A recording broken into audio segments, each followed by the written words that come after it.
ఏం తమ్ముళ్ళు మీ రుణం తీర్చుకోవాలి.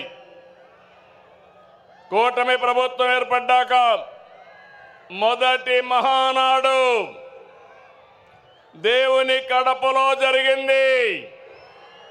రెస్పాన్స్ అదిరింది, సూపర్ హిట్ అయింది. ఇక్కడ ఒక విషయం మీకు చెప్పాలి. గత ఏడాది 2వ తేదీ ప్రజాగళం ఎన్నికల సభలో కడపకొచ్చాను. ఆ రోజు ఒక మాట చెప్పాను, కడప రాజకీయం మారుతోంది, కడప గడపలో మార్పు స్పష్టంగా కనిపిస్తుందని ఆ రోజు చెప్పాను. అది మీరు చూస్తే అహంకారంతో విర్రవీగే వారికి ఎన్నికల్లో కడప జిల్లా ప్రజలు అద్భుత చైతన్యంతో తీర్పు చెప్పారు. ఈ ఎన్నికల్లో ఒక కడపే కాదు, రాష్ట్రం ప్రతి ప్రాంతం అద్భుతమైన విజయాన్ని సాధించాం. ఉమ్మడి కడపలో 10కి 7 గెలిచాం. తమ్ముళ్ళు ఇప్పుడు నుంచి కష్టపడితే 2029లో 10కి 10 సిద్ధమా అని అడుగుతున్నా, మిమ్మల్ని సిద్ధమా తమ్ముళ్ళు అని అడుగుతున్నా, ఆడబిడ్డలు సిద్ధమా అని అడుగుతున్నా.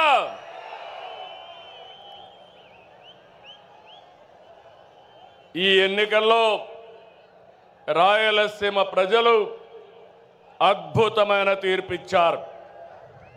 52 సీట్లకి 45 సీట్లు కూటమిని గెలిపించారు.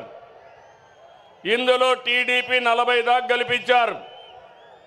వైసీపీకి రాయలసీమలో 7 సీట్లు వస్తే తెలుగుదేశం కూటమికి ఒక్క ఉమ్మడి కడప జిల్లాలో 7 సీట్లు గెలిపించారు.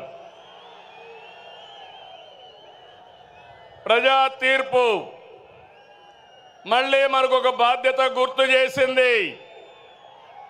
కానీ ఈ తీర్పును మనం అర్థం చేసుకున్నాం.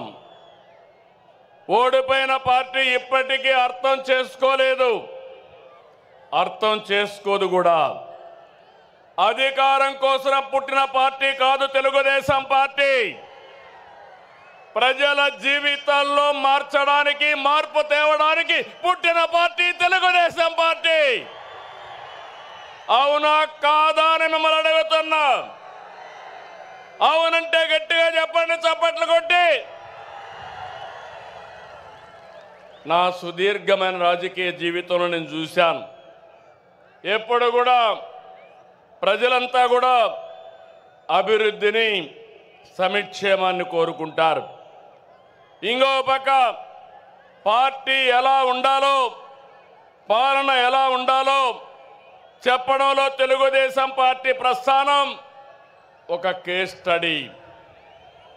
పాలకులు ఎలా ఉండకూడదు, పార్టీ ఎలా నలపకూడదు ప్రపంచంలోనే ఒక కేస్ స్టడీ వైఎస్ఆర్ పార్టీ అని చెప్పి కూడా నేను మీకు తెలియజేస్తున్నా. తెలుగుదేశం పార్టీ ప్రజా ఉద్యమాలు, పోరాటాలు, ఎన్నికలు, గెలుపులు కొత్త కాదని చెప్పి నేను మీకు తెలియజేస్తున్నా. గత ప్రభుత్వంలో 5 సంవత్సరాలు మనం పోరాటాలు చేశాం. హింసా రాజకీయాలు, హత్యలు, కేసులు, అవమానాలు, అవహేళనలు, బూతులు, అణిచివేత అన్నీ ఎదుర్కొన్నారు మా తమ్ముళ్ళు, మా ఆడబిడ్డలు. మీరే నా బలం, బలగమని మరొకసారి గుర్తు చేస్తున్నా. మొన్నటి విజయం వెనుక కార్యకర్తల పోరాటం ఉంది, మీ త్యాగం ఉంది, మీ కష్టం ఉంది. విధ్వంస రాష్ట్రాన్ని పునర్నిర్మిస్తామని మన మిత్రుడు జనసేన అధినేత పవన్ కళ్యాణ్ గారు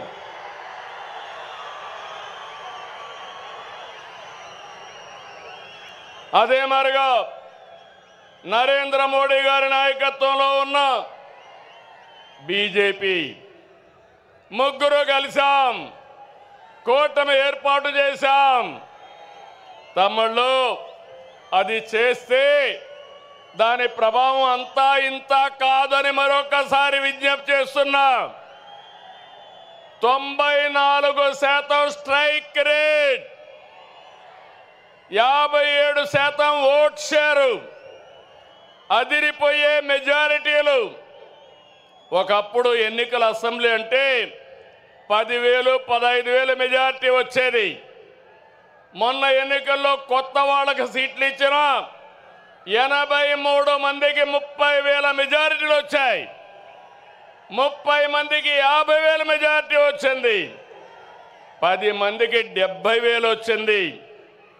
ముగ్గురికి 90,000 పైన మెజారిటీ వచ్చిందంటే ఇక్కడే గాజువాక ఎమ్మెల్యే పల్లా శ్రీనివాస్ ఉన్నాడు. 94,000 మెజారిటీ, అత్యంత మెజారిటీ. అదే మరి భీమనిపట్నంలో గంటా శ్రీనివాసరావుకి అదే మెజారిటీ వచ్చింది. మంగళగిరిలో తెలుగుదేశం పార్టీ యువగళం నాయకుడు నారా లోకేష్కి 92,000 మెజారిటీ వచ్చింది. వైనాట్లు, గొడ్డలి పోట్లు అనేది మన రాజకీయం కానే కాదు. ప్రజలిచ్చిన అధికారాన్ని బాధ్యతలా భావించి ప్రతి క్షణం కష్టపడి పనిచేయడం మన విధానం. ఏడాదిగా అదే చేస్తున్నాం.